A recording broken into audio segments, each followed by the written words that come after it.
Avec, d'après vous, une querelle bien française, laquelle? Oui, Parce bonjour, qu'on a William. le choix. Hein. Oui, une querelle bien française garantie 100% made in France que l'on retrouve ce matin à la une de la presse. Une version contemporaine de la querelle des anciens et des modernes. C'est d'ailleurs amusant de constater que cette querelle, qui date de la fin du XVIIe et qui concernait le monde artistique et littéraire, impliquait déjà à l'époque cette institution française qu'est l'Académie française. Alors cette fois-ci, ça concerne la réforme de l'orthographe.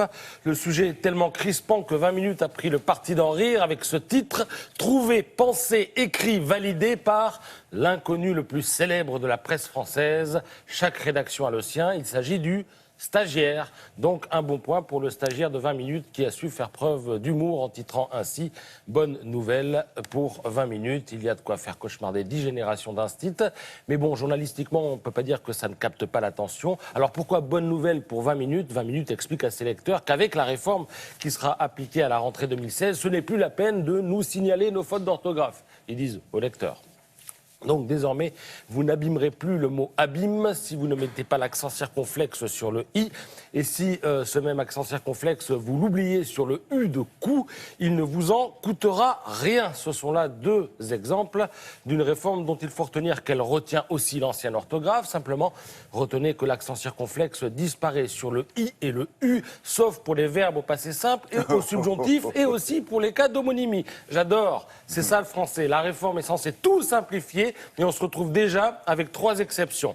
Alors, je parlais d'homonymie, un jeune, 15, 16, 17 ans, et puis le jeune, oui. Ne faites pas manger. Voilà, là, c'est l'homonymie, il faut mettre l'accent. Il y a aussi les traits d'union dont on se débarrasse. Week-end, désormais, c'est tout accroché. Il y a aussi oui, week-end. W-2-E-K-E-N-D.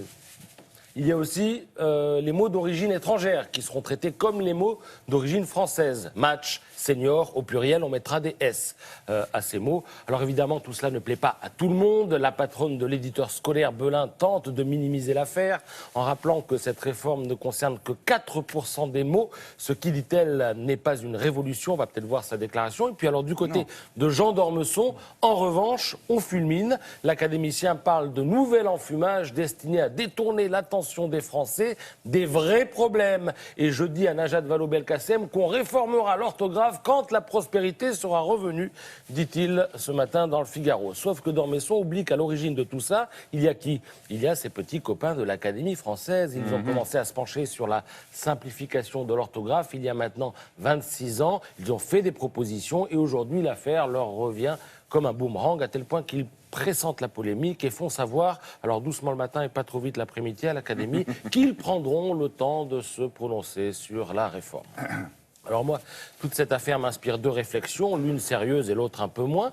Il fut un temps où la dictée, c'était plusieurs fois par semaine. Une faute, c'était 4 points, 5 fautes, c'était 0, et on recommençait. Et puis un jour, on est passé à une faute, 2 points, 10 fautes, 0. Et puis ensuite, on a même inventé la dictée où on vous disait le nombre de fautes. L'enfant corrigeait et pouvait retrouver tous les points perdus, avoir 20 sur 20, alors que sa première version était truffée de fautes. Résultat, toujours plus de fautes d'orthographe dans les dictées de nos jours. On nous explique à longueur de journée que le niveau ne baisse pas, mais nul ne peut contester que le niveau d'exigence, lui, est baissé.